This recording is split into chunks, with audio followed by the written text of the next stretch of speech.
Hello दोस्तों, कैसे हैं आप लोग? एक बार फिर मैं अपने चैनल अंकुर नॉलेज पर जानकारी आपसे साझा करने जा रहा हूँ। ये जानकारी आपके लिए बहुत उपयोगी होगी, ऐसा मैं आशा करता हूँ। आज हम बात करेंगे भारत के प्रधानमंत्री शक्तिशाली आयरन लेडी श्रीमती इंदिरा गांधी के विषय में।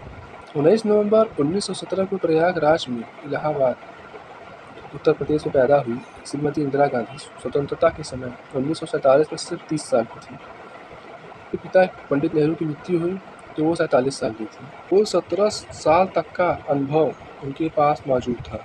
इसी अनुभव के आधार पर उन्होंने षड्यंत्र के तहत जब लाल बहादुर शास्त्री की हत्या की गई, उसके बाद 24 जनवरी 1966 को देश की बागडोर संभाली। 1977 तक उनका पहला कार्यकाल रहा।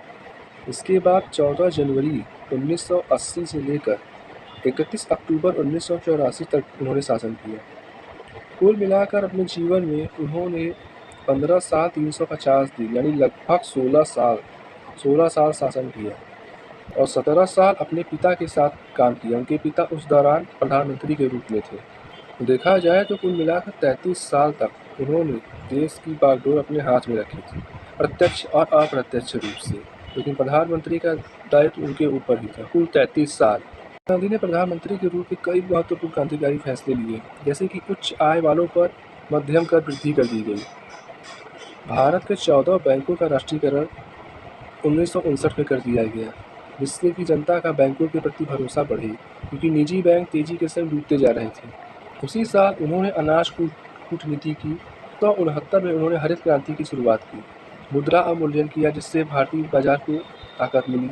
सन 1975 में 25 जून 1975 को उन्होंने आपातकाल की घोषणा कर दी, जो 19 माह तक चला और 24 मार्च 1977 को उसको खत्म कर दिया गया।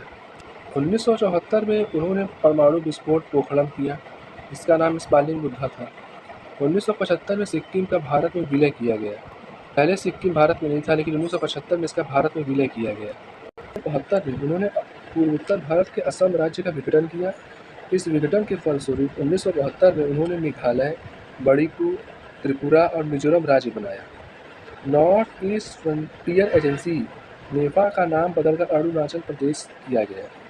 उनकी उपलब्धियों को देखते हुए उन्हें 1971 में भारत रत्न और मरणोपरांत उनकी मृत्यु के बाद 2011 में बांग्लादेश का सर्वोच्च सम्मान बांग्लादेश स्वतंत्रता सम्मान उनको दिया गया। 1966 में उन्होंने पंजाब का विघटन किया और हरियाणा और हिमाचल प्रदेश राज्य 1971 में बनाया। 1966 में हरियाणा और 1971 में तमिलों की हितों की रक्षा के लिए 1980 में उन्होंने एलटीटी का समर्थन भी किया, ताकि तमिल समाज की हित की रक्षा की जा सके श्रीलंका में। सिख अलगाववाद को कुचलने के लिए 1984 में ऑपरेशन ब्लू स्टार किया और ऑपरेशन मेघदूत चाइना को कुचलने के लिए 1984 में किया। जमींदारी प्रथा को खत्म करने के बाद जमींदारों के लिए पेंशन बांध दी गई थी। इसको खत्म करने के लिए प्रीवी पर्स राज भत्ता, जिसे हिंदी में कहा जाता था, उसे 1971 में उन्होंने खत्म कर दिया। अध्यादेश ले आया गया इसके लिए। को रोकने के लिए उन्होंने 1972 में पैन कार्ड की शुरुआत की। पैन कार्ड की शुरुआत इंदिरा गांधी के शासनकाल में हुई। उसी साल उन्होंने पाकिस्तान के साथ शिमला समझौता भी किया था। भारत में अंतरिक्ष कार्यक्रम को बढ़ावा देने के लिए उन्होंने अंतरिक्ष ऑपरेशन को पुनर्गठित किया और सभी वैज्ञानिकों को एकजुट करके इसरो की स्थापना की, जो आज भारत की आन बान और शान है। 1971 का भारत पाकिस्तान की सभी को पता है, उसमें भारत की विजय ही बांग्लादेश का जन्म हुआ। ये श्रीमती इंदिरा गांधी की सबसे बड़ी उपलब्धि थी। 1967 में उन्होंने चीनी घुसपैठियों को सिक्किम से खदेड़ा था और जिससे 1962 के युद्ध का बदला लिया जा सका। 1975 में जो सिक्किम भारत का हिस्सा बना, उसकी बुनियाद इसी चाइनीज जीत के बाद बनी थी, जब भारतीय सेना ने चीन को खदेड़ा था। यूनाइटेड सोवियत रूस और यूनाइटेड स्टेट ऑफ अमेरिका को चुनौती देने के लिए उन्होंने दक्षिण एशियाई क्षेत्रीय सहयोग संगठन सार्क की स्थापना की, ताकि अमेरिका और रूस का दक्षिणी एशिया में दबदबा कम किया जा सके। 1982 में उन्होंने आर्थिक सुधार के लिए ऑपरेशन फॉरवर्ड शुरू किया, जो बहुत ही कामयाब था। इसके 2 साल के बाद दुर्भाग्यवश उनकी हत्या कर दी गई, जिससे देश को बहुत क्षति हुई।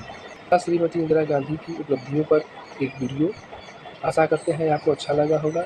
इसको लाइक, शेयर और कमेंट जरूर से करिएगा और मेरे चैनल को सब्सक्राइब कर लीजिए। धन्यवाद।